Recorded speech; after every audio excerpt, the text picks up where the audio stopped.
the relentless Australian sun beat down upon the parched earth of the outback, where the red dust swirled like restless spirits in the hot wind.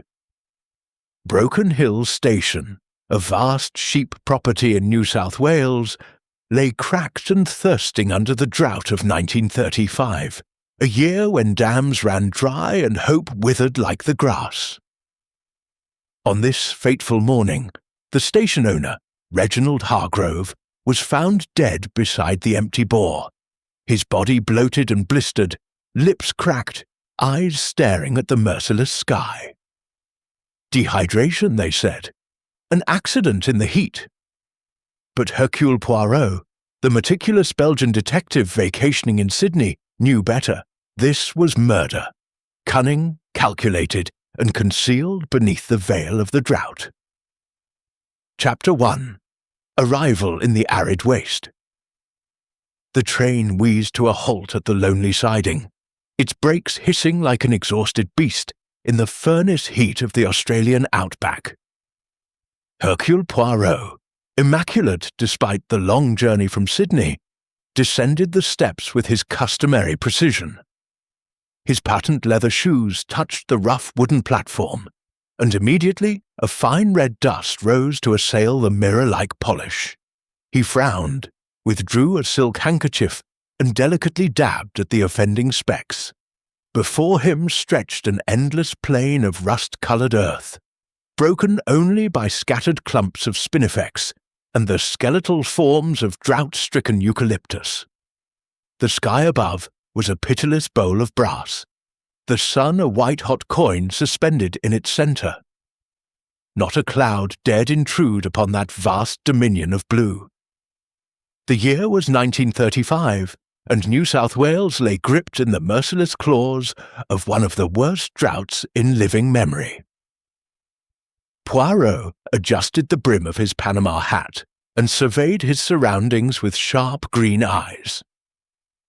Mon Dieu, he murmured to himself in French, this is a country that does not merely test a man, it seeks to annihilate him. He had not come to Australia for pleasure.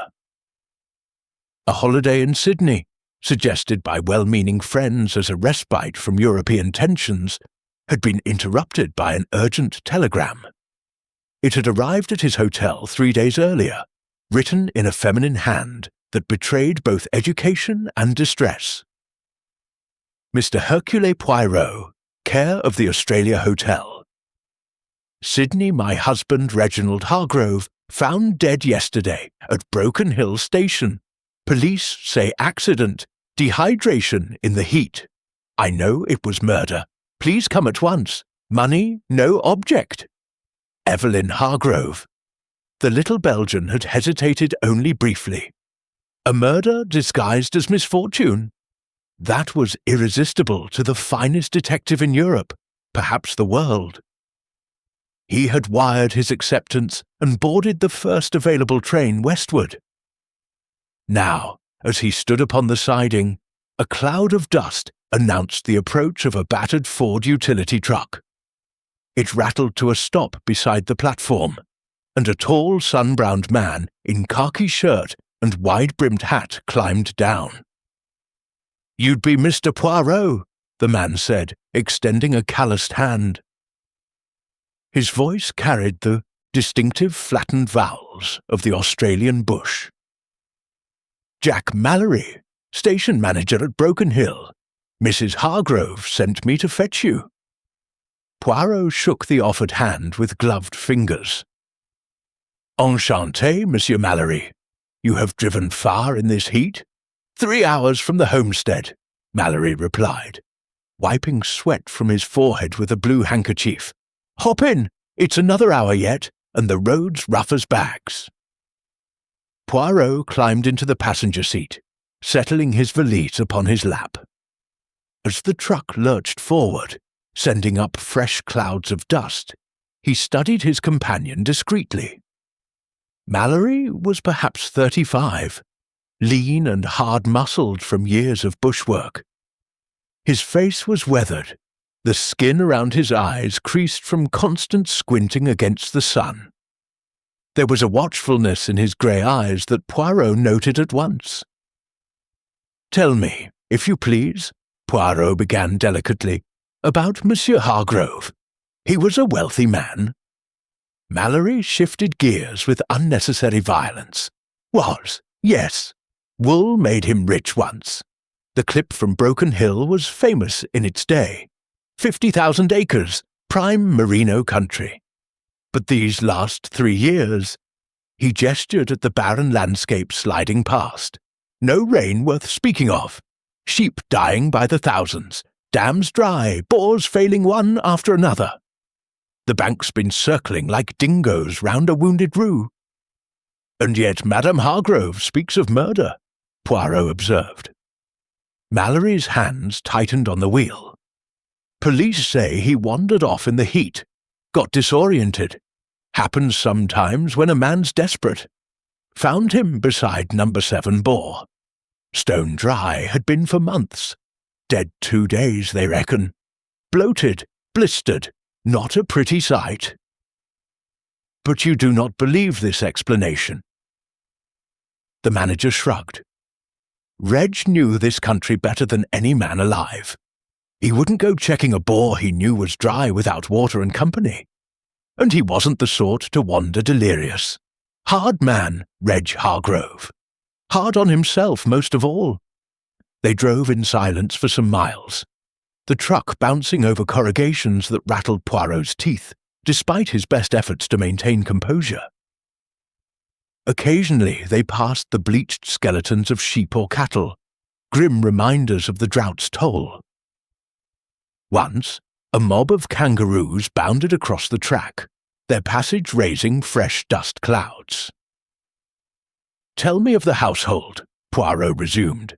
"Who resides at the station?" "There's Mrs. Hargrove, Evelyn. Been married to Reg 20 years. Then Dr. Whitcomb, he's the local medico, lives in town but visits regular. Miss O'Brien, the governess, Irish girl, looks after the children when they're home from boarding school. They're away at present. Couple of Aboriginal stockmen, but they camp out on the run. And me, no children at home? Not since the drought got bad. Too hard on them, Mrs. H. said. Sent them to relatives in Adelaide." The homestead appeared at last, a long, low bungalow of weathered sandstone surrounded by a veranda. Pepper trees, usually graceful providers of shade, drooped dispiritedly. Their leaves curled against the heat. A windmill stood motionless nearby, its vanes still for want of breeze. The gardens that must once have been Evelyn Hargrove's pride were now bare earth and dead rose bushes. As the truck pulled up, a woman emerged onto the veranda. She was in her early 40s, Poirot judged, tall and slender, with the remnants of considerable beauty. Her fair hair was drawn back severely, and she wore a simple black dress despite the heat. Her face was pale, the skin drawn tight across fine bones, and her blue eyes held both grief and determination. "Mr. Poirot," she said, descending the steps with outstretched hand, "thank you for coming. I cannot tell you what it means to have someone who will listen. Madame Hargrove." Poirot bowed over her hand with old-world courtesy. "It is my privilege to serve. Permit me to express my profound sympathy." She led him inside, where the house, though darkened against the sun, was still oppressively warm. Ceiling fans turned lethargically overhead. In the drawing room, 2 other figures rose to greet him. Dr. Harold Whitcomb was a thin, nervous man in his late 40s, with sandy hair receding from a high forehead, and gold-rimmed spectacles that magnified anxious brown eyes. He shook Poirot's hand with damp fingers. "Extraordinary business, sir," he said, "quite extraordinary. As the attending physician, I can assure you, classic heat exhaustion and dehydration. Tragic, but unfortunately not uncommon in these conditions." The young woman beside him was a striking contrast. Mary O'Brien could not have been more than 25, with dark curly hair, and the fresh complexion of her native Ireland. Her green eyes were red-rimmed from recent weeping, but she held herself with quiet dignity. "Miss O'Brien has been with us 5 years," Evelyn explained. "She is more friend than employee." Tea was served, weak china tea in delicate cups that seemed absurdly fragile in this harsh environment. As they drank, Poirot observed them all with professional detachment. "You are certain it was murder, madame?" he asked Evelyn directly. "Absolutely." Her voice trembled slightly but did not waver. Reginald was careful, obsessively so. He would never have gone to that bore alone without water. And there were difficulties lately, debts, arguments. With whom did he argue? Evelyn hesitated, glancing at Mallory, who had joined them silently. "With everyone, I'm afraid. The drought made him difficult. He accused Jack of mismanaging the stock. He and Harold quarrelled over medical bills. Even poor Mary suffered his temper. Dr. Whitcomb cleared his throat. Reginald had become increasingly paranoid, believed someone was deliberately sabotaging the boars, poisoning them perhaps. Quite irrational, of course. Yet now he is dead," Poirot observed softly. An uncomfortable silence fell. Outside, the sun began its slow descent, turning the sky to blood red as it sank behind the distant ranges. The heat remained unabated. That evening, after a simple dinner of cold mutton and damper bread, Poirot was shown to his room, a large chamber at the back of the house, with French doors opening onto the veranda. His luggage had been brought up, and the enamel basin of precious water awaited his ablutions. As he prepared for bed, meticulously arranging his toilet articles, the detective's mind was already busy. Motives were present: financial desperation, professional disagreements, perhaps deeper passions. The drought provided the perfect weapon. Death by thirst was commonplace, requiring no violence that might arouse suspicion. He stepped out onto the veranda for a final breath of air.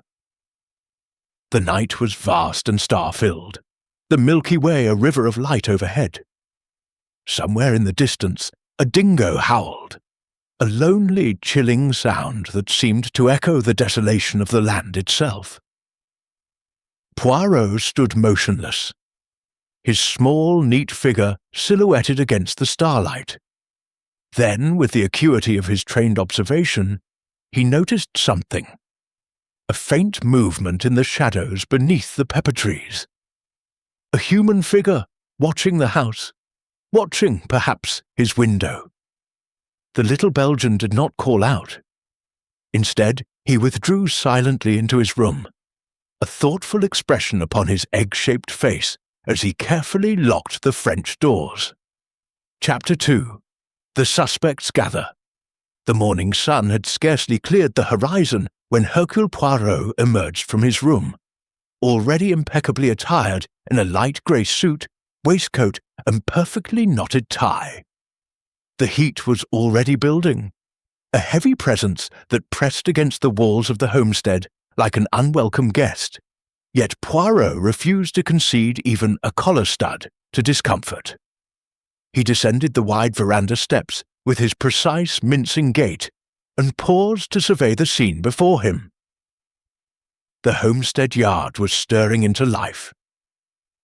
Aboriginal stockmen moved silently about their tasks, saddling horses and loading gear onto a battered truck.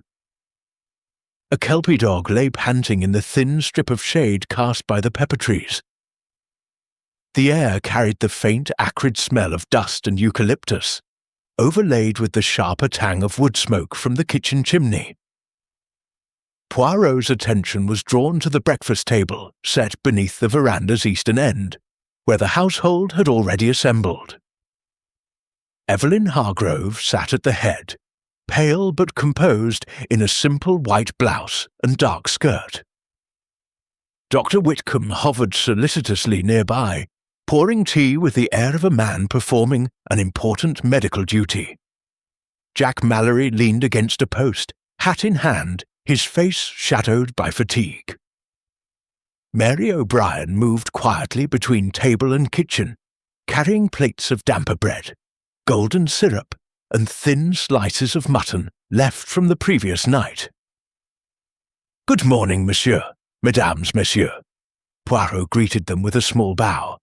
"I trust you have passed a tolerable night in this furnace." Evelyn managed a faint smile.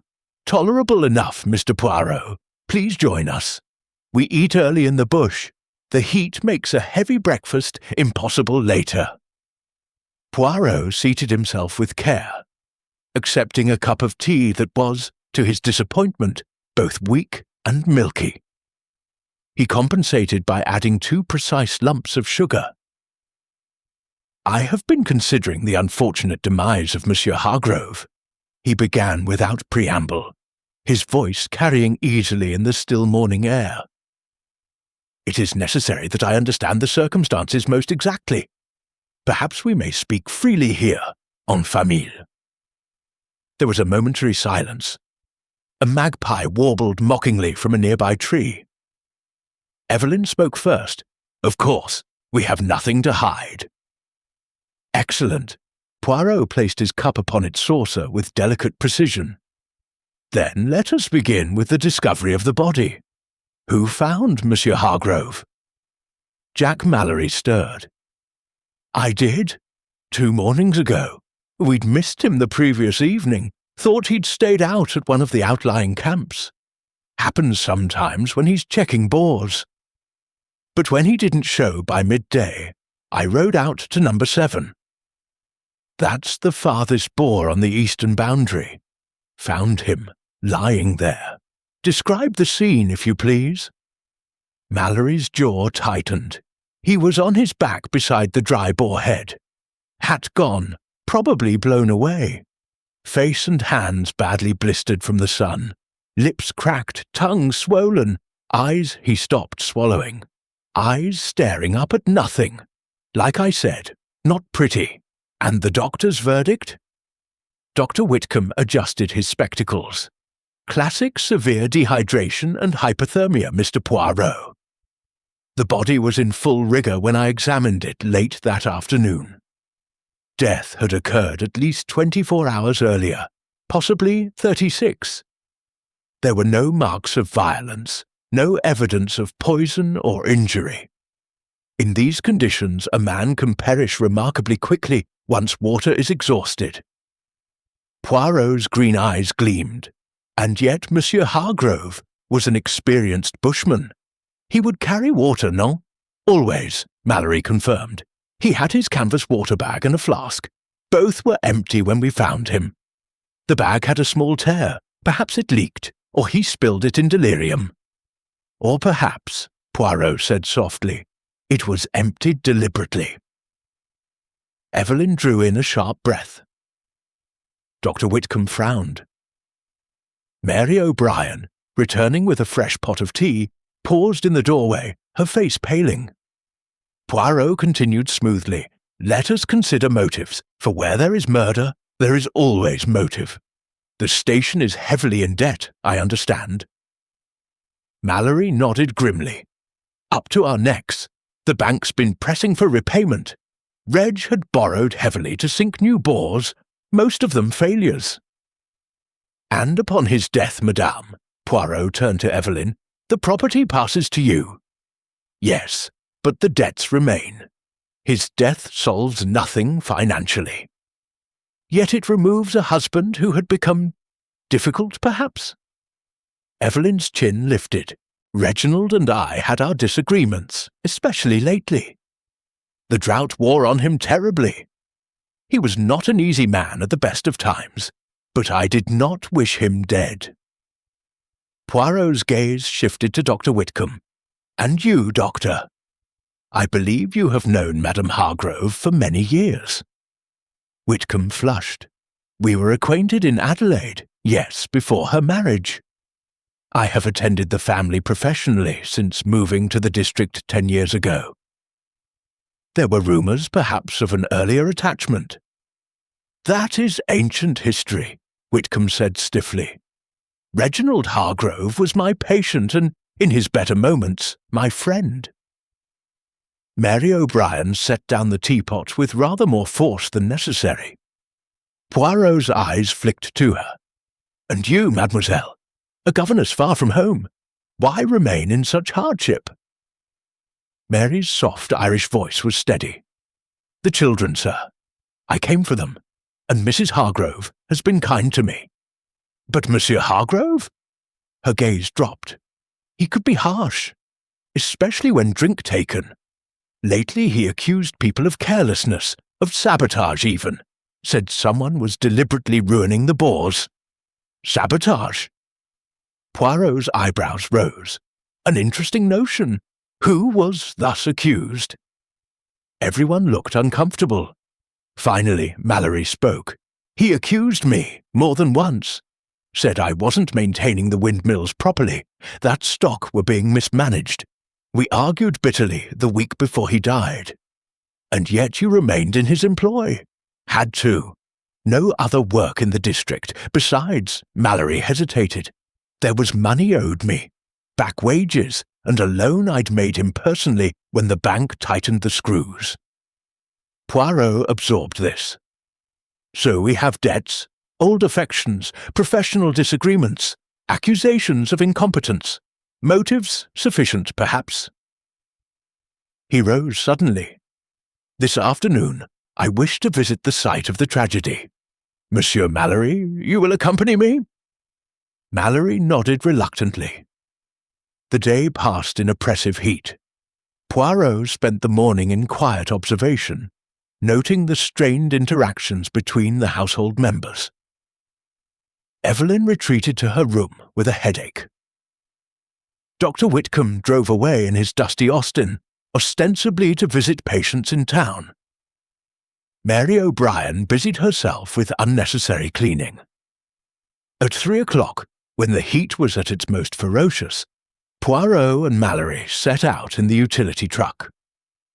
The track to number 7 bore wound through country that seemed utterly forsaken. Red earth, stunted mulga, occasional bleached skeletons of sheep, half buried in dust drifts. The Boer site itself was a scene of desolation. A rusted windmill standing motionless above a concrete trough filled only with cracked mud.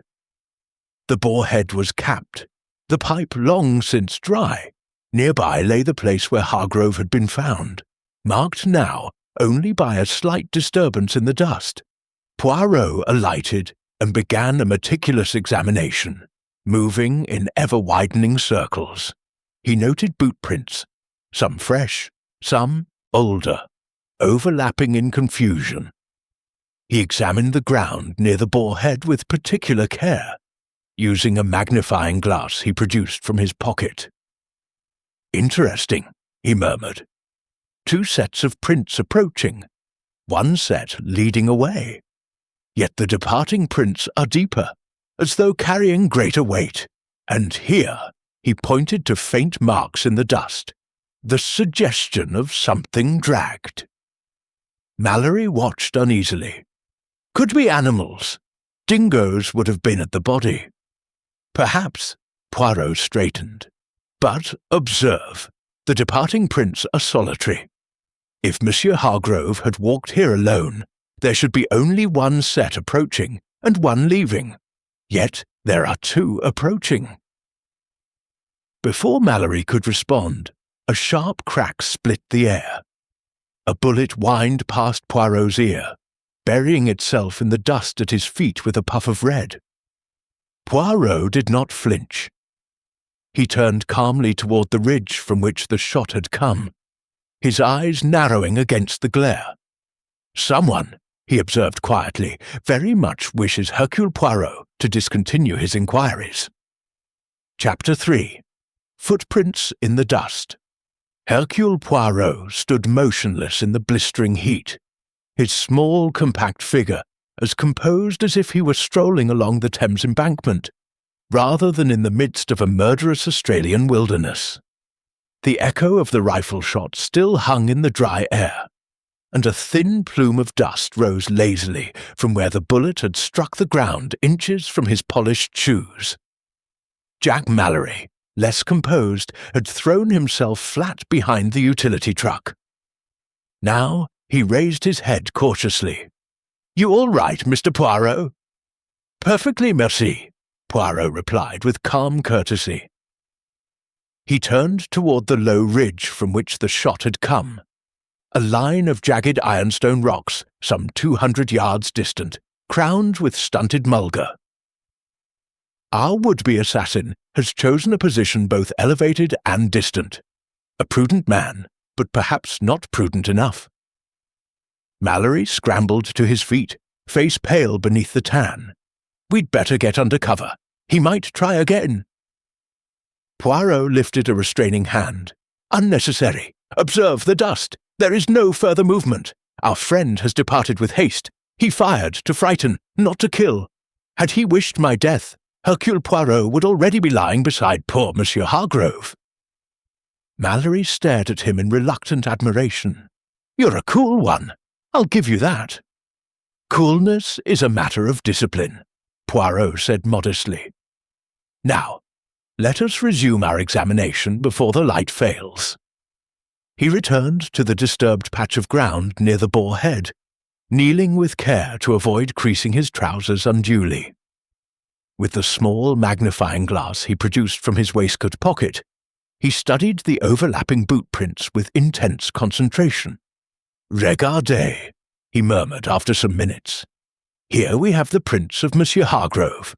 Broad heel, worn slightly on the outside, as befits a man who rides much. They approached the boar in company with another set, narrower, lighter, the tread of a riding boot such as you yourself wear, Monsieur Mallory." Mallory shifted uncomfortably. Plenty of men on the station wear similar boots.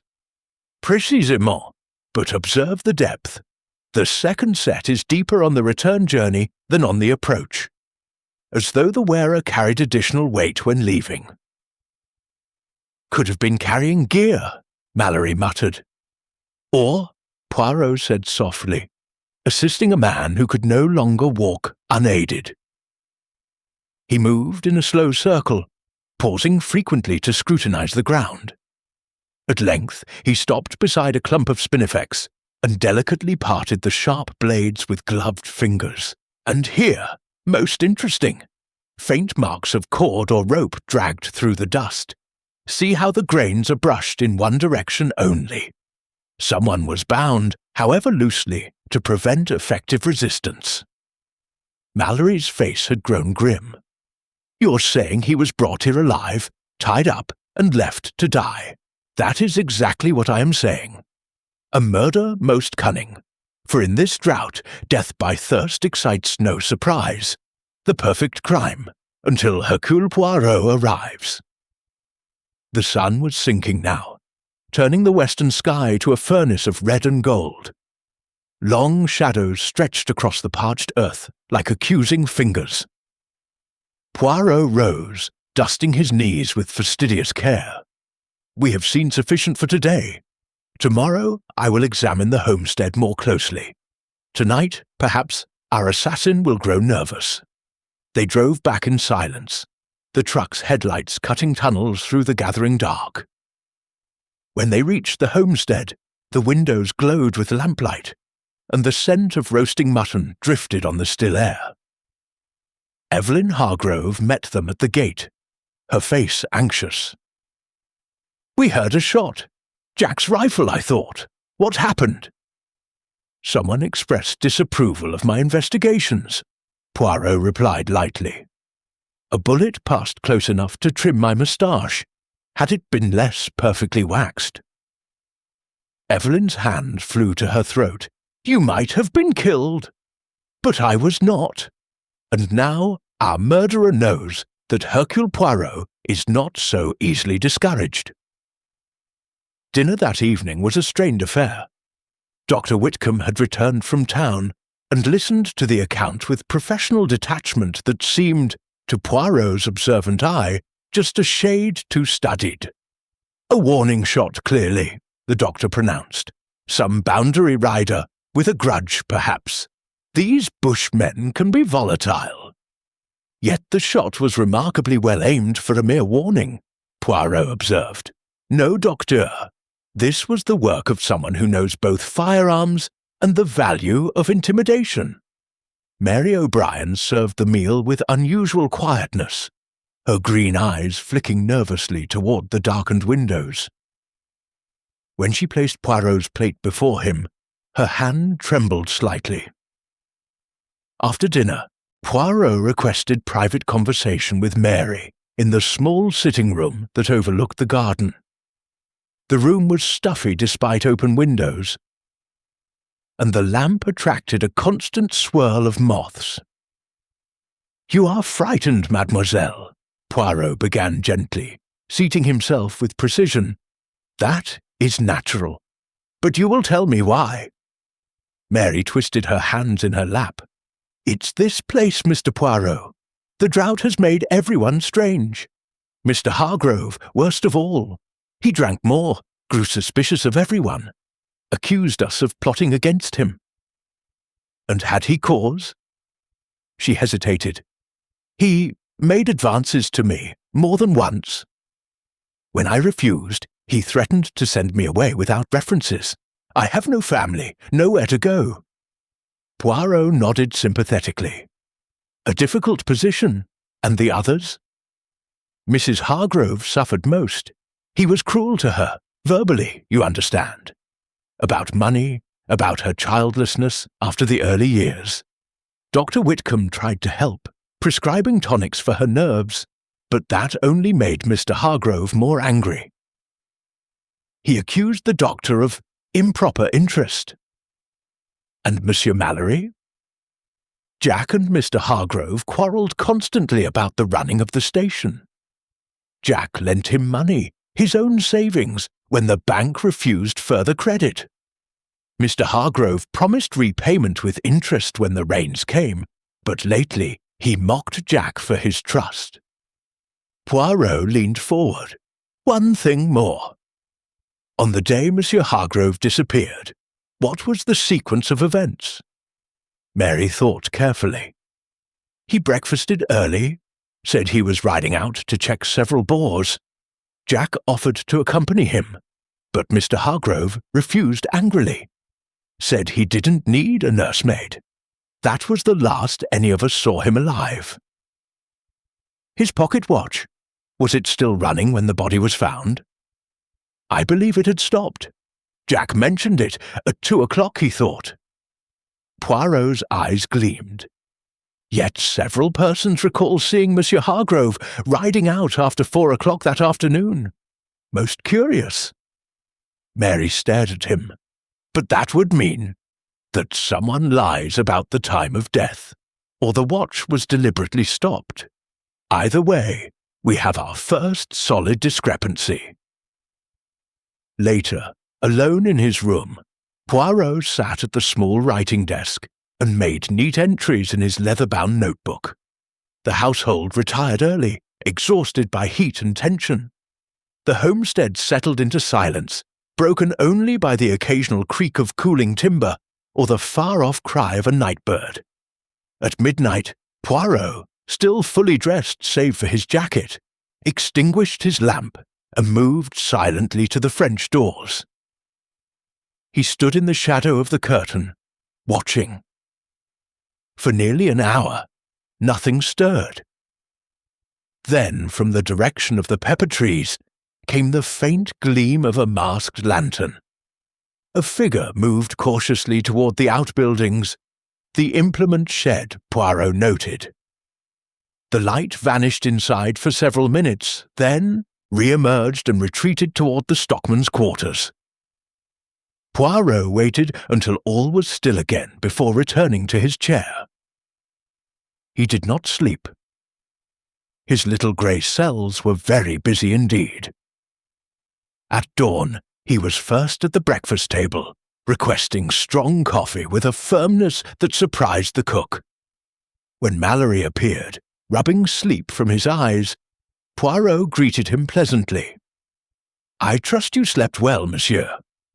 "Like the dead," Mallory replied with unconscious irony. "Excellent. Today we shall examine the implement shed together. I believe we may find something of interest there."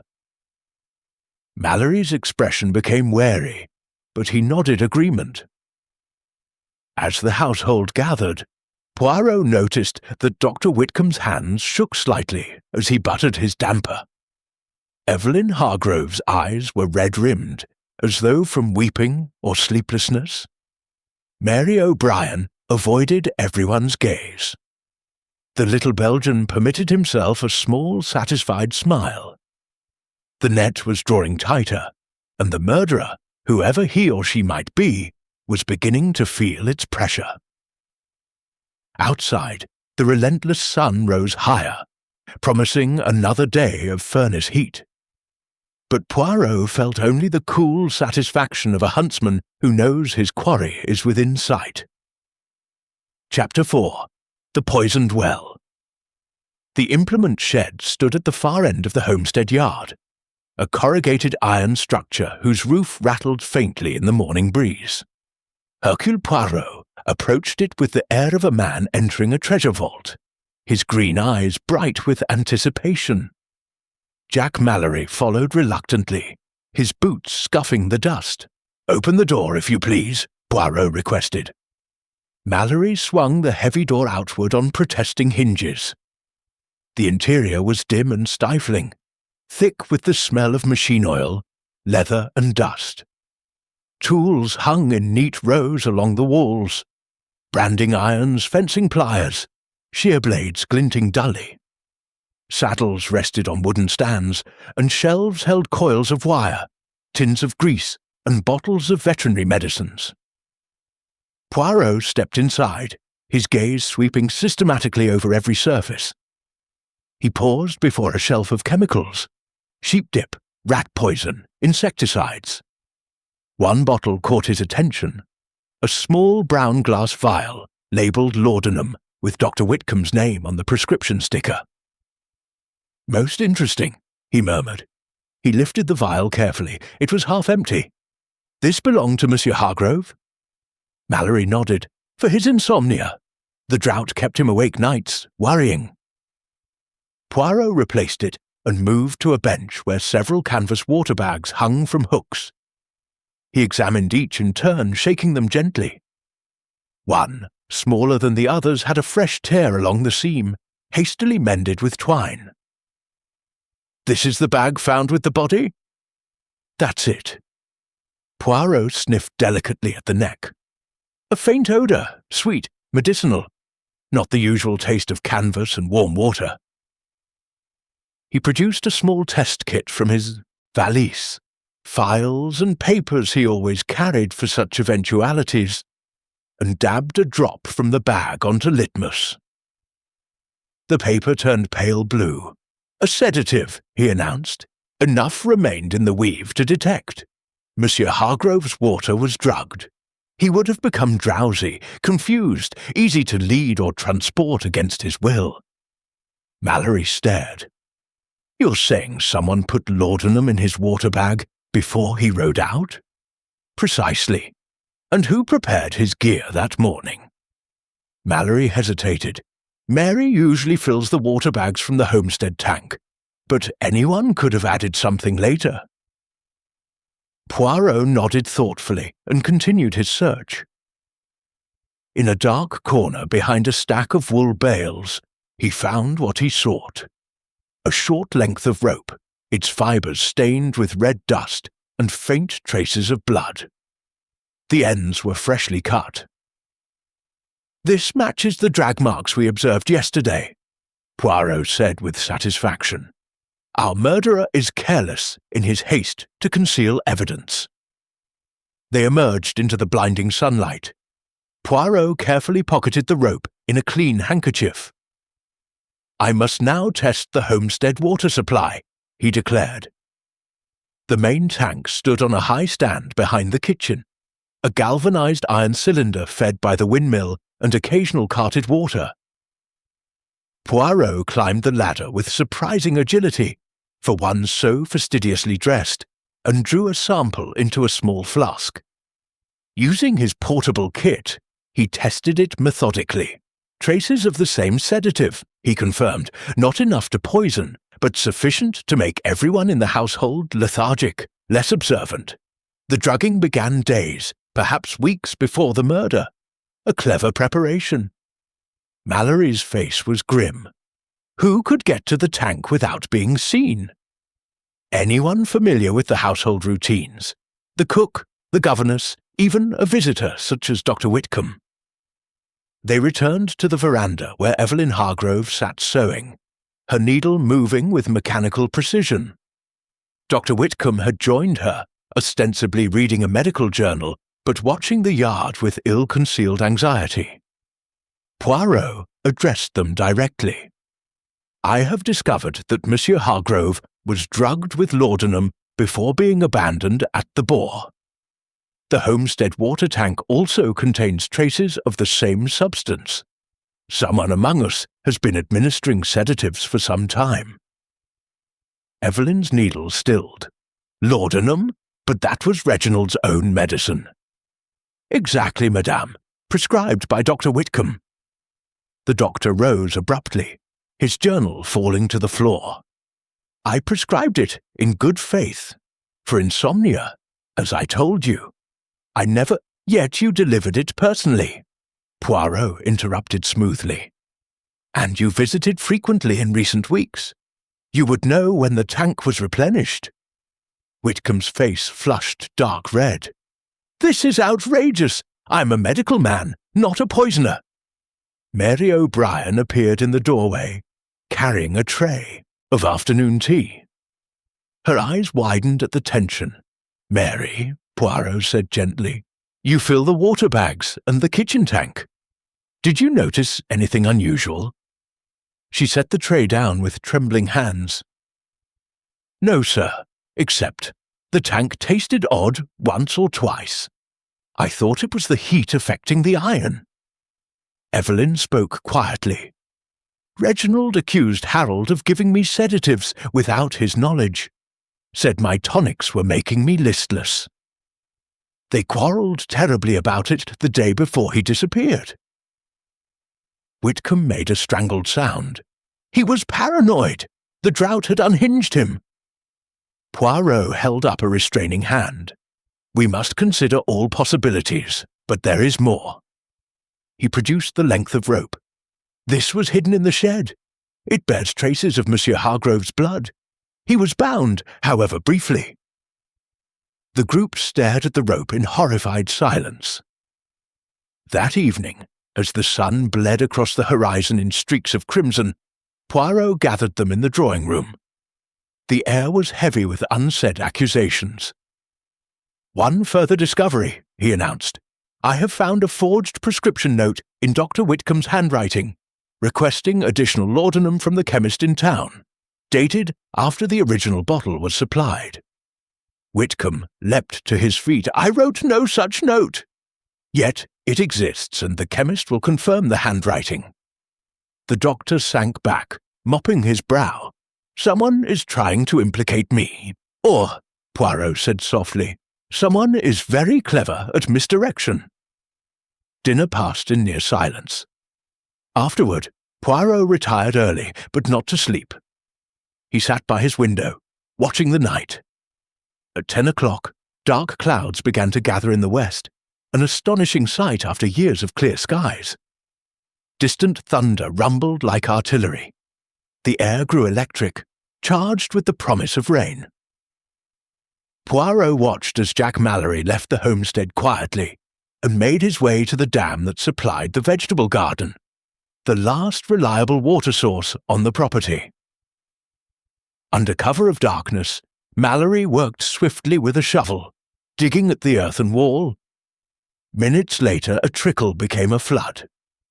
The dam breached, precious water gushing away into the night, soaking uselessly into the parched earth. Poirot observed it all from his vantage point. When Mallory returned, muddied and hurried, Poirot stepped silently back into shadow. The following morning revealed the catastrophe. The garden dam was half empty, the vegetable patch flooded and ruined. Evelyn Hargrove stood at the breach, tears in her eyes. Who would do this? We had so little water left. Mallory examined the damage with grim expertise. Someone who knew exactly where the wall was weakest. That section was built up after the last flood years ago. Only a few people know its construction. His gaze turned accusingly to Evelyn. You grew up here, Mrs. H. Your father built that dam. You showed me the weak spot yourself last summer when we were repairing it. Evelyn recoiled as though struck. Jack, how can you suggest I would never destroy our last water? Wouldn't you? Mallory's voice was bitter. With Reg gone, the station's yours. But if it's completely ruined, the bank forecloses, you sell for a pittance, and walk away free of debt. Start fresh somewhere else. That's monstrous, Evelyn cried. I love this place. Everything I've done has been to save it. Dr. Whitcomb placed a protective arm around her shoulders. This is too much, Mallory. Accusing a grieving widow. Poirot raised his hand for silence. The first fat drops of rain began to fall, hissing as they struck the hot earth. Enough, he said quietly. The rains are coming at last. But before they wash away all traces, there is one more thing I must show you. From his pocket he drew a folded letter, yellowed with age and handling. This was hidden beneath a loose floorboard in Monsieur Hargrove's study. It is addressed to his solicitor and changes his will dramatically. It disinherits Madame Hargrove entirely in favour of a secret heir.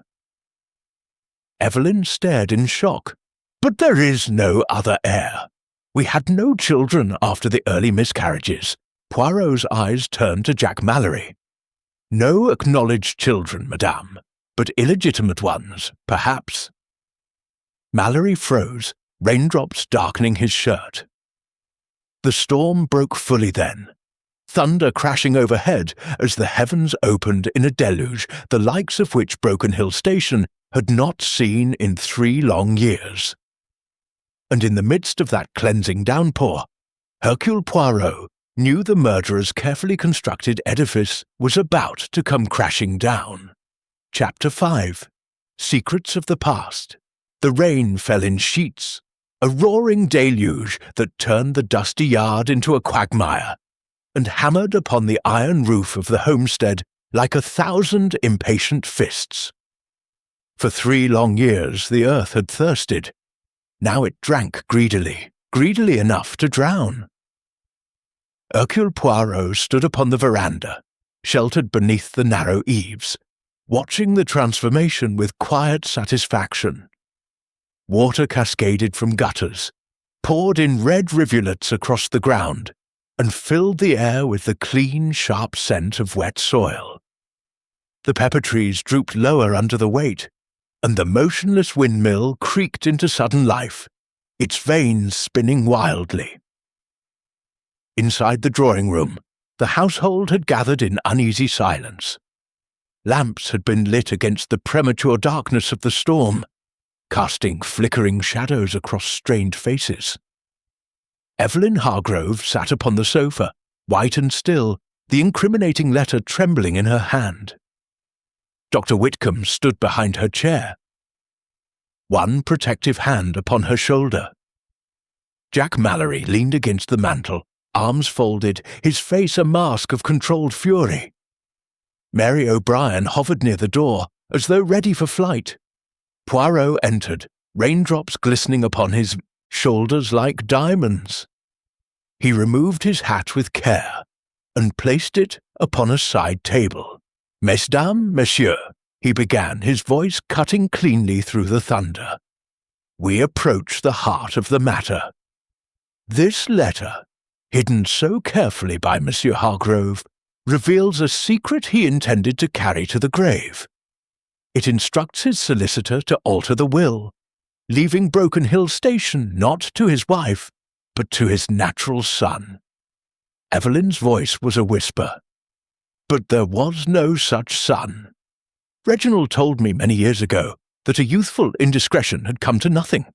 A girl in Sydney. He paid her to go away. Poirot turned his gaze upon Jack Mallory. And yet, monsieur, you are that son. Mallory's jaw tightened, but he did not deny it. He told me himself 2 years ago. Said he'd always known, but couldn't acknowledge me publicly while his wife lived. Promised that when the time was right, when the station was secure, he'd make it legal. Gave me a letter to that effect. And then the drought worsened, Poirot continued softly. The station became a liability rather than an asset. The promise was withdrawn. Mallory's eyes blazed. He laughed at me. Said I was a fool to believe a dying man's whims would stand against his wife's claim. Told me to take my back wages and go before he sacked me. That was the night before he died. A silence fell, broken only by the drumming rain. Dr. Whitcomb spoke stiffly. This proves nothing except a father's cruelty. It does not make Jack a murderer. No, Poirot agreed. But it provides motive most powerful, betrayed hope, the loss of an inheritance believed certain. He moved to the window, watching the storm. And yet there are other secrets. Yesterday, I engaged Aboriginal trackers from the stock camp to examine the ground around No. 7 bore before the rain erased all traces. They reported something curious, boot prints matching those of Dr. Whitcomb approaching the site the afternoon of the murder. Whitcomb started violently. Impossible! I was in town all day. Patients will confirm it. The prints were planted, Poirot said calmly. Deliberately made with a pair of your boots taken from the veranda. A red herring most obvious, intended to distract attention from the true culprit. He turned back to the room, for the murderer has been clever, too clever perhaps. The drugged water, the sabotaged dam, the forged prescription, the false footprints, all designed to spread suspicion widely so that no single person stood out. Mary O'Brien gave a small, involuntary sob. Poirot's eyes softened as they rested upon her. You have suffered much in this house, mademoiselle. Unwanted attentions, threats of dismissal, and then something more. A tendresse for Monsieur Mallory, perhaps. Mary's head came up sharply, tears glistening on her cheeks. We kept it secret. Jack said when the station was his, we could marry. Mallory moved toward her instinctively, then stopped. So, Poirot said, another motive, a future together, blocked by the master of the house. Evelyn rose suddenly. Enough of this. You are tormenting us all with possibilities, Mr. Poirot. But where is proof? Proof, madame, lies in the details the murderer could not control. The pocket watch stopped at 2 o'clock, yet witnesses saw Monsieur Hargrove alive after 4. The watch was stopped deliberately, to suggest death occurred earlier, providing alibis for certain persons. He paused, letting the words sink in. The drag marks and rope traces indicate the victim was brought to the bore semi-conscious. The deeper returning footprints show the murderer left alone. The drugged water bag ensured compliance. Lightning flashed, illuminating the room in stark white. Thunder followed immediately, shaking the windows. Poirot continued, but the greatest error was the attempt upon my own life. The shot from the ridge was meant to frighten me away, but it revealed desperation. Only someone who knew I was examining the bore site could have lain in wait. Someone who accompanied me there. All eyes turned to Jack Mallory. Mallory's face drained of colour. I was with you the whole time. I couldn't have— You were with me, yes. But you knew my intentions in advance. You could have arranged for another to fire the shot. A stockman, perhaps, paid or persuaded. Mallory's hands clenched. This is madness. I've no reason to harm you. I want the truth as much as anyone. Perhaps, Poirot conceded, or perhaps the murderer begins to fear the net closing. The rain eased momentarily, becoming a steady pour rather than a torrent. Water rushed in the gutters, carrying away months of accumulated dust. Poirot withdrew a small object from his pocket, the torn canvas water bag, now carefully folded. This bag held more than laudanum. Traces of wool grease upon the mend, grease used by someone who works daily with sheep and saddles, not the doctor, not Madame, not the governess. Mallory stared at the bag as though it were a venomous snake. And the rope, Poirot continued, producing the blood-stained length, cut with a stockman's knife, sharp, curved blade. Again, the tool of a bushman. Evelyn's voice broke the silence. "Jack, did you—" Mallory shook his head violently. "No, I swear it. I argued with him, yes. I hated him for breaking his word, but murder, no." Poirot regarded him steadily. "Then we must look elsewhere. For the murderer is still among us, and the storm has not yet washed away all sin." As if in answer, a new sound rose above the rain, the rush of fast water. From the direction of the creek that bounded the homestead paddock came an ominous roaring. Mallory was first to the door. "The creek's in flood. If it breaks the banks—" He did not finish. In the lightning's glare, they saw it. The normally dry watercourse transformed into a churning red torrent, carrying debris before it. And caught against a fallen log, turning slowly in the current, was a dark shape, a human body. Mary screamed. Mallory and Whitcomb plunged into the rain, racing toward the creek. Poirot followed more cautiously, his mind racing faster than his feet. By the time they reached the bank, the body had lodged firmly against a strainer of branches. Mallory waded in to his waist, heedless of the current, and with Whitcomb's help dragged it to shore. It was one of the Aboriginal stockmen, Jimmy, a quiet, reliable man who had worked the station for years. His head bore a deep, crushing wound, and his eyes stared sightlessly at the storm-dark sky. "Murdered," Whitcomb pronounced grimly, after a brief examination. "Blow to the temple, something heavy and blunt. Several hours ago, I'd say." Poirot knelt beside the body, heedless of the mud soaking his trousers. In the dead man's hand, clenched even in death, was a small object, a gold tie-pin engraved with the initials H.W. Dr. Harold Whitcomb's initials. The doctor stared at the pin in horror. "That's mine! I lost it days ago." Poirot rose slowly, his face grave. Poor Jimmy knew too much. He saw something or someone that he should not have. And now he has paid the ultimate price. Thunder rolled again, long and ominous.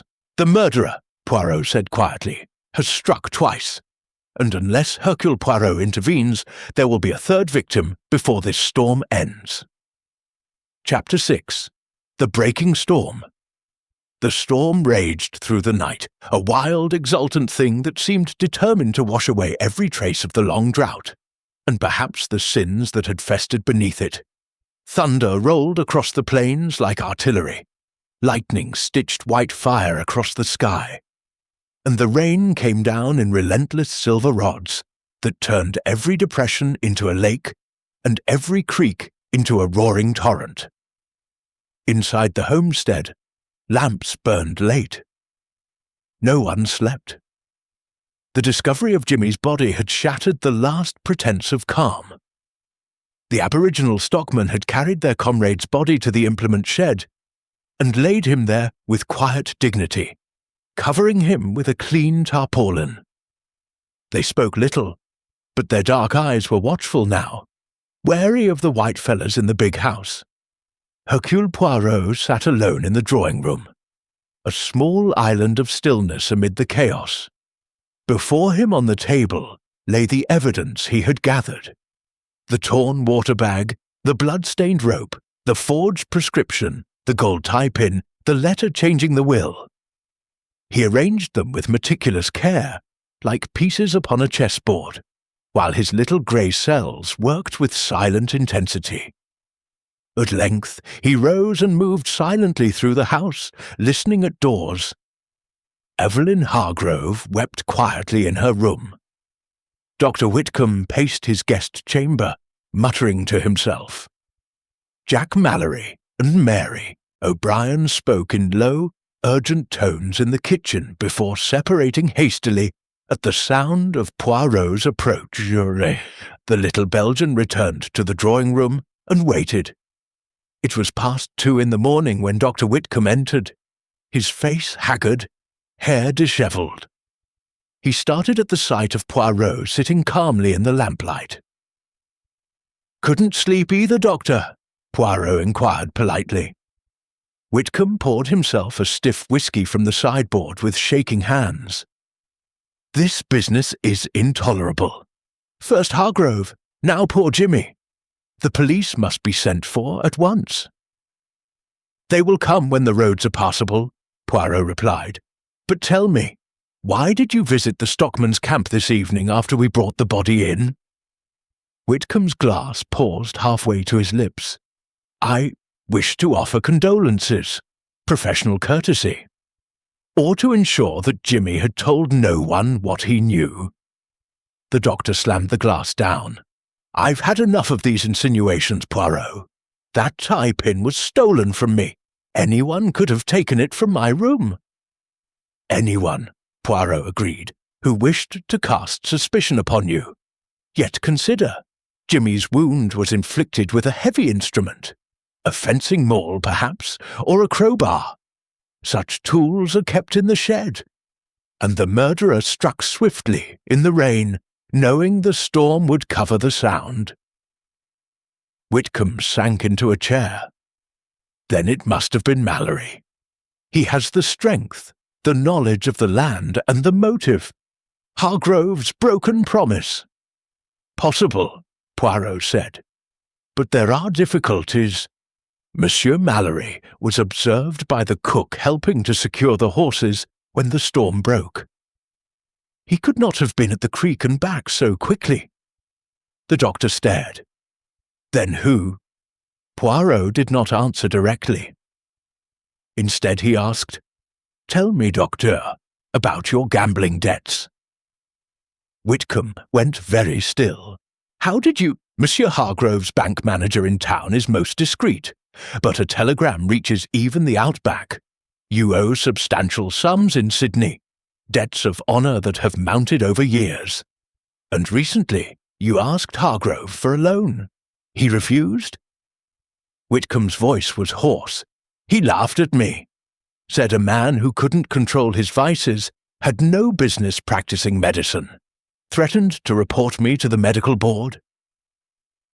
"A powerful motive," Poirot observed softly. The doctor buried his face in his hands. "I was desperate, yes, but murder, no, I swear it." Poirot regarded him thoughtfully. "We shall see." Dawn came grey and sodden. The rain had eased to a steady drizzle, but the creek still ran bank-full, a churning red river where yesterday there had been only cracked earth. The ground squelched underfoot, and every tank and dam brimmed with muddy water. Poirot gathered the household in the dining-room after a silent breakfast. "One more interview," he announced. "Mademoiselle O'Brien, if you please." Mary entered pale and composed, her hands clasped tightly before her. "You told me yesterday," Poirot began gently, "that you and Monsieur Mallory planned a future together. But there is something you have not told. On the day Monsieur Hargrove disappeared, you prepared his water bag yourself, no?" Mary nodded miserably. "And you filled it from the homestead tank, already tainted with sedative?" "I didn't know. I swear I tasted nothing unusual." "Yet later you noticed the odd taste in the household water. Why did you not speak?" "I was afraid it would look as though you had drugged the master to facilitate his murder," Poirot finished. for love of Jack Mallory, who stood to inherit. Tears filled her eyes. No, I could never harm anyone. Poirot's voice softened. I believe you, mademoiselle, but someone used your routine to their advantage. Someone who knew exactly when the water bags were filled. He turned to the others, and now, the death of Jimmy. He was a quiet man, observant. The trackers tell me he had been watching the homestead closely these past weeks. He saw something, perhaps the drugging of the tank, perhaps the preparation of the rope and water bag. Last night he confronted the murderer and paid with his life. Evelyn spoke for the first time, her voice steady despite her pallor. But the tie-pin, Harold's tie-pin, a plant, Poirot said, taken from the doctor's room and placed in Jimmy's hand after death. The murderer grows careless in panic. Dr. Whitcomb looked up sharply. Then you no longer suspect me? I suspect everyone, Poirot replied with a faint smile. But suspicion is not proof. He moved to the window, watching the rain-dimpled puddles in the yard. This storm has changed everything.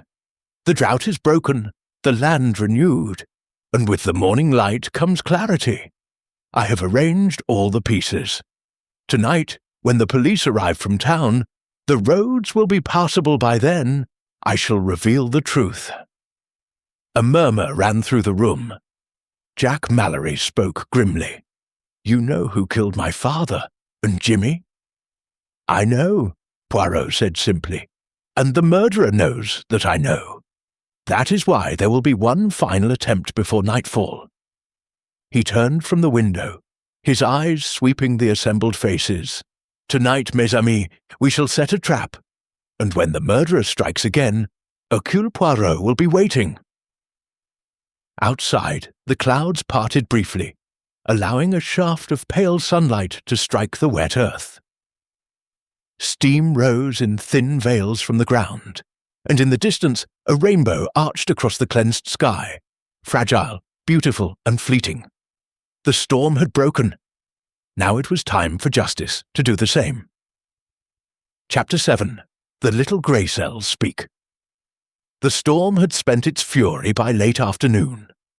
The sky cleared to a washed-out blue, and the air carried the clean, almost unbelievable scent of wet, earth, and renewed life. Water lay in shallow sheets across the paddocks, gleaming like scattered mirrors. Under the returning sun, birds, long silent in the drought, called joyously from the dripping trees. Yet, inside the homestead, tension hung heavier than any humidity. The police had telephoned from town. The roads were passable, and 2 constables would arrive by nightfall. Until then, the household remained imprisoned with their fears and suspicions. At 7 o'clock, as the sun dipped toward the ranges in a blaze of gold and crimson, Hercule Poirot summoned them all to the drawing-room. Lamps were lit against the gathering dusk, and the French doors stood open to admit the cool, rain-freshened air. They came reluctantly. Evelyn Hargrove, pale but composed in a simple black dress. Dr. Harold Whitcomb, unshaven and hollow-eyed. Jack Mallory, grim and watchful in his stockman's clothes. Mary O'Brien, pale as paper, her hands clasped tightly to still their trembling. Poirot waited until they were seated before beginning. He stood in the centre of the room, small, immaculate, and utterly commanding. Mesdames, messieurs, he said quietly, the time for evasion is past. 2 men lie dead. Reginald Hargrove by calculated cruelty, and poor Jimmy by panicked violence. The drought provided the perfect disguise for the first murder, and the storm nearly erased the second. But Hercule Poirot sees what others do not. The little grey cells. They have spoken. He paused, letting the silence deepen. You have all had motives, he continued, his gaze moving from face to face. Madame Hargrove, freedom from a husband grown harsh and tyrannical, escape from financial ruin. Monsieur Mallory, the betrayal of a father's promise, the loss of an inheritance believed certain, and a future with the woman he loved. Mademoiselle O'Brien, love for that same man, fear of dismissal and destitution. And Dr. Whitcomb flinched. A dangerous combination. Unacknowledged love for Madame Hargrove, dating back 20 years, and crushing gambling debts that Monsieur Hargrove refused to alleviate. Debts that threatened professional ruin. Poirot began to pace slowly, hands clasped behind his back. Let us reconstruct the crime. For weeks the murderer administered small doses of laudanum in the homestead water tank, enough to make everyone lethargic, less likely to notice irregularities. On the fatal day, extra sedative was added to Monsieur Hargrove's personal water bag. He rode out, became drowsy, perhaps dismounted to rest. The murderer followed, overcame him easily, for he was already half insensible, bound him loosely with rope, and transported him to the remote No. 7 bore. There the ropes were removed, the water bag emptied, and the victim abandoned to die slowly of thirst. A death that would appear entirely natural in this drought-stricken land. Evelyn shuddered. Mary pressed a handkerchief to her lips. The pocket watch was stopped at 2 o'clock to create confusion about the time of death. Footprints were carefully arranged. One set approaching, two leaving, then one returning, to suggest Hargrove went alone. Brilliant in its simplicity. Poirot stopped pacing and faced them directly, but errors were made. The drag marks in the dust, the faint traces of blood on the rope, the deeper returning footprints. And when Hercule Poirot began to investigate, panic set in. A shot was fired to frighten me away. The dam was sabotaged to create further chaos. A forged prescription appeared to implicate the doctor. False footprints were planted. And finally, when poor Jimmy, observant Jimmy, confronted the murderer with what he had seen, he was struck down, and the doctor's stolen tie-pin placed in his hand. Dr. Whitcomb made a strangled sound. All these were attempts at misdirection, Poirot said, but they betrayed the murderer's character. A man accustomed to authority, to giving orders, to having his judgment accepted without question. A man who believed himself intellectually superior, who resented challenge. A man who had access to drugs, who knew the routines of the household, who could move about the station without exciting comment. He turned suddenly to Dr. Whitcomb. "It was you, Docteur." Whitcomb surged to his feet, face contorted. "This is absurd. You have no proof."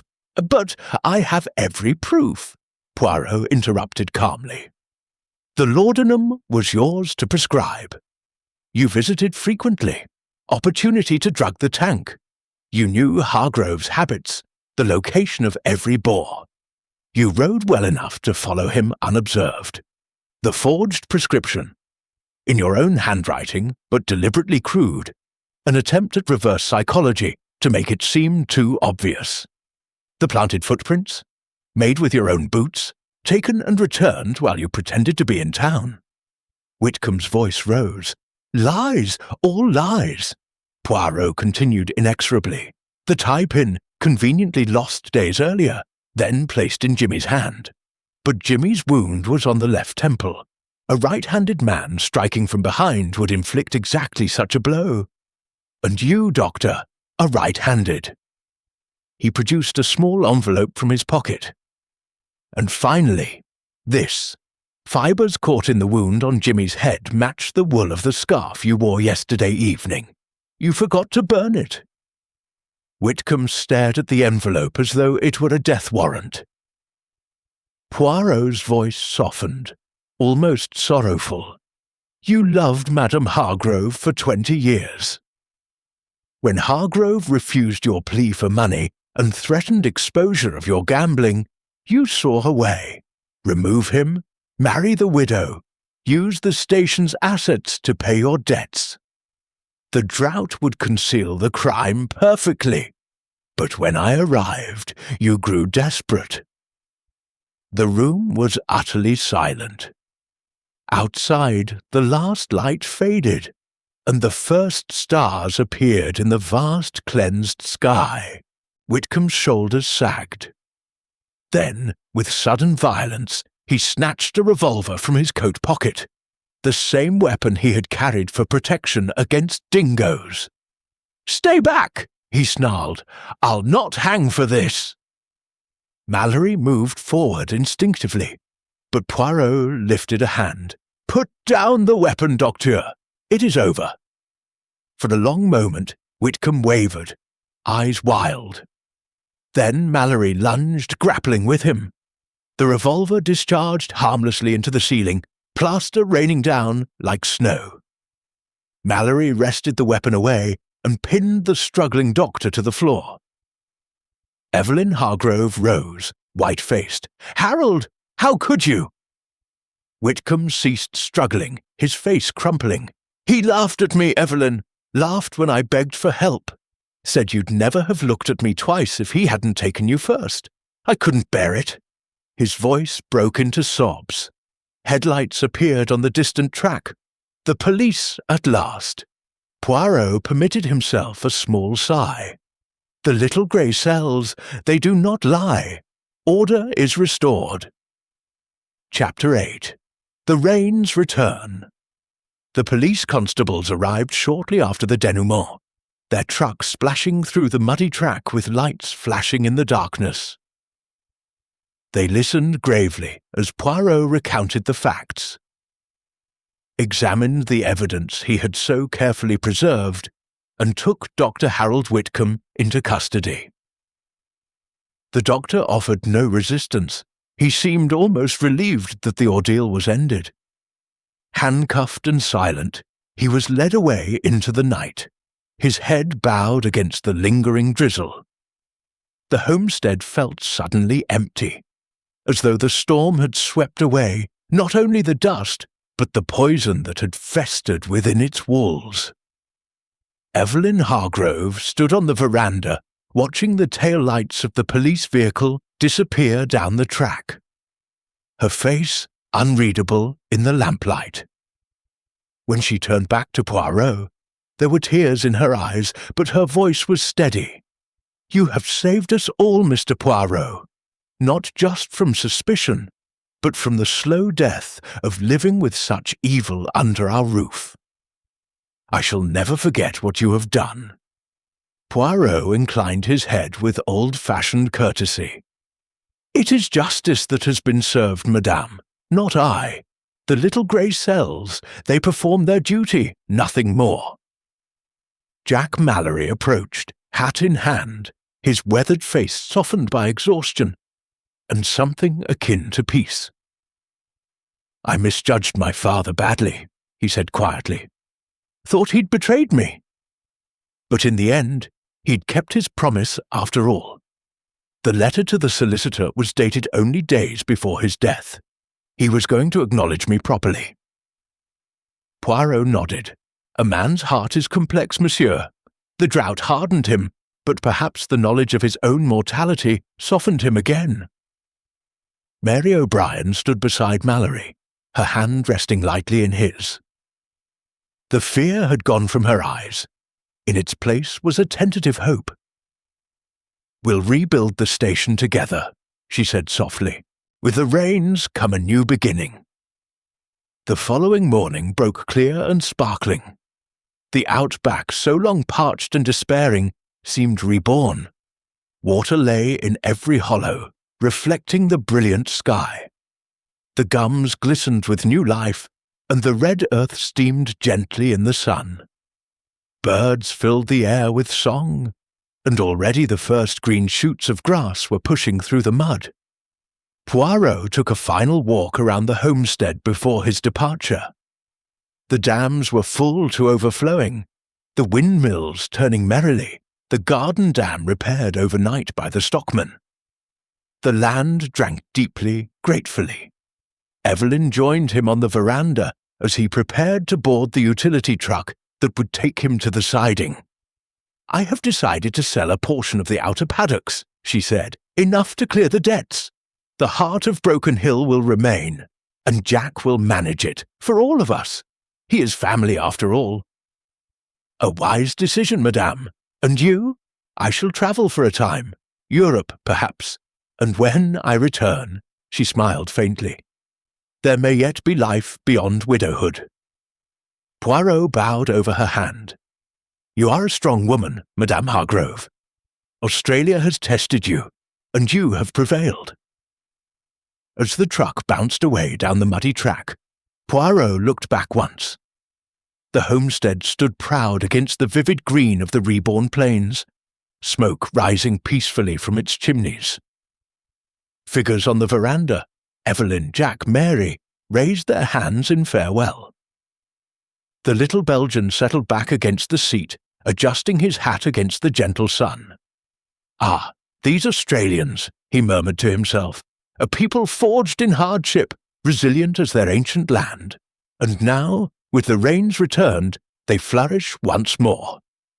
He closed his eyes contentedly. Another case concluded. Order restored. The little grey cells could rest until the next challenge arose. Chapter 9. Departures. The train for Sydney stood waiting at the dusty siding, its engine exhaling lazy plumes of steam into the crisp morning air.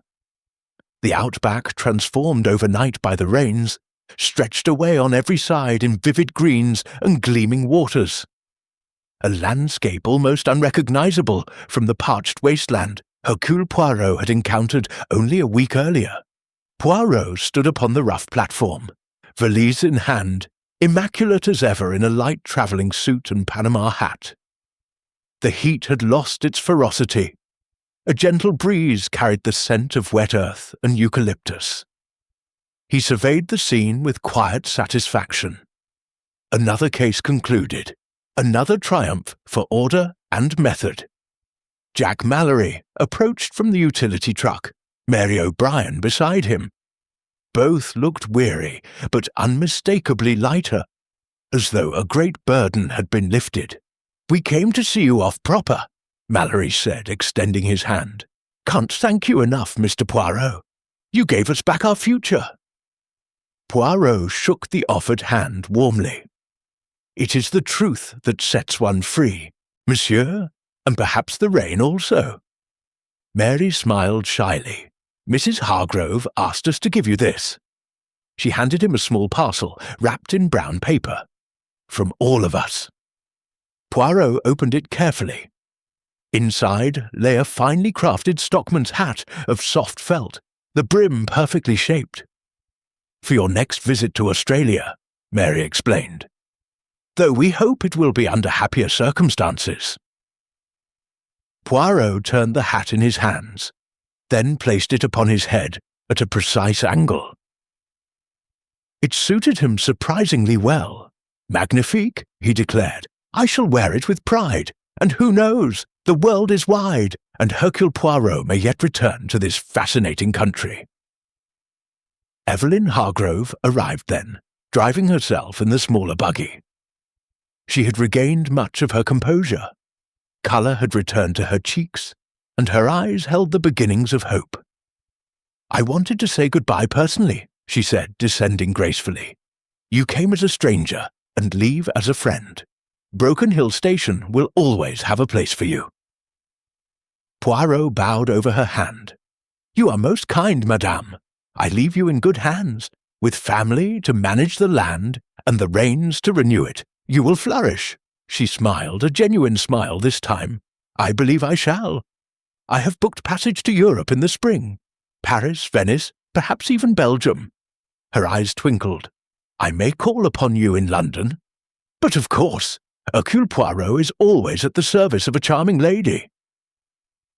The guard's whistle sounded, a sharp, imperative note.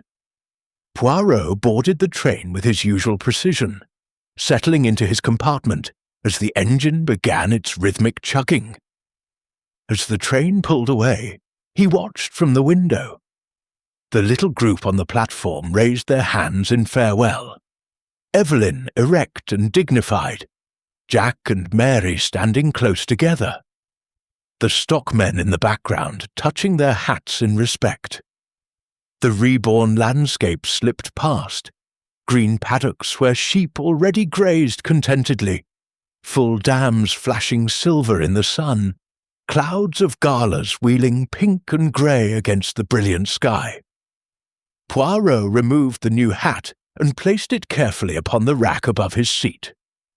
He leaned back, closing his eyes. "Australia," he murmured to himself with a small, satisfied smile.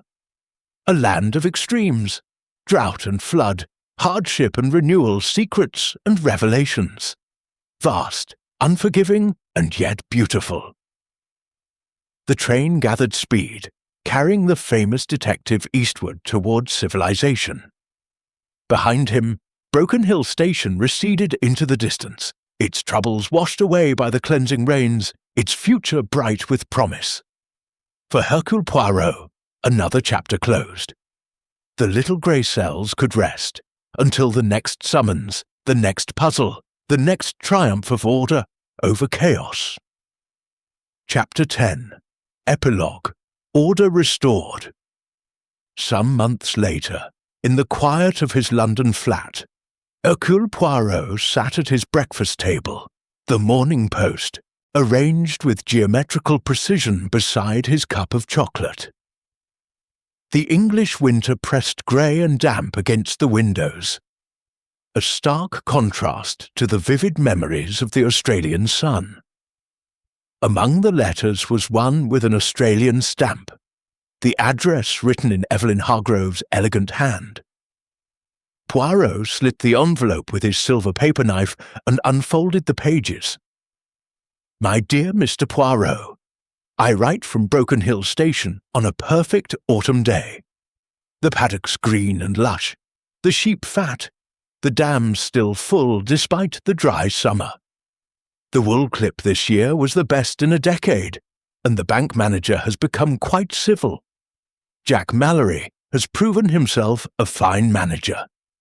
He and Mary were married quietly in the little church at the Silver Mines, only the station folk and a few town friends. They live in the manager's cottage now, and there is already talk of a cradle in the near future.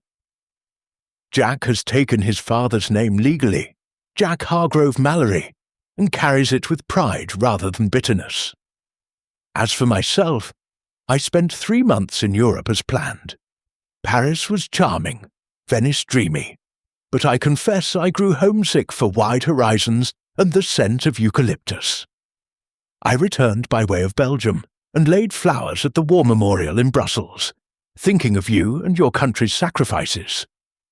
Dr. Whitcomb's trial concluded last month. He pleaded guilty and was sentenced to hang, an outcome he seemed almost to welcome. The newspapers made much of the Drought Year Murder, but out here it is already becoming legend rather than fresh grief. The station thrives. We have sunk 2 new bores, successful ones this time, and planted a new garden. The rose bushes I thought lost forever have burst into leaf again. Life, like the land, renews itself when the rains come. I enclose a photograph taken last Sunday after church. Jack and Mary on the homestead steps, the stockman behind them, and myself in the centre. You will see how the place has come alive again. We speak of you often and with lasting gratitude. Should your travels ever bring you back to Australia, know that Broken Hill Station will always keep a room ready, a horse saddled, and a place at our table for the remarkable little Belgian who brought us justice when we needed it most. With deepest respect and affection, Evelyn Hargrove Poirot studied the enclosed photograph. The homestead gleaming white in the sunlight, the people grouped upon the veranda with the easy confidence of those who have weathered storm and emerged stronger. The red earth stretched away behind them, dotted with grazing sheep and the silver shimmer of full water. he placed the photograph carefully upon the mantelpiece beside other mementos of cases concluded. A silver cigarette case from a grateful Maharaja, a scarab from an Egyptian tomb, a faded ribbon from a long-ago opera singer. Then he turned to the window, where weak English sunshine was struggling through the clouds. "Ah, yes," he murmured, to himself, twirling one pointed moustache with satisfaction.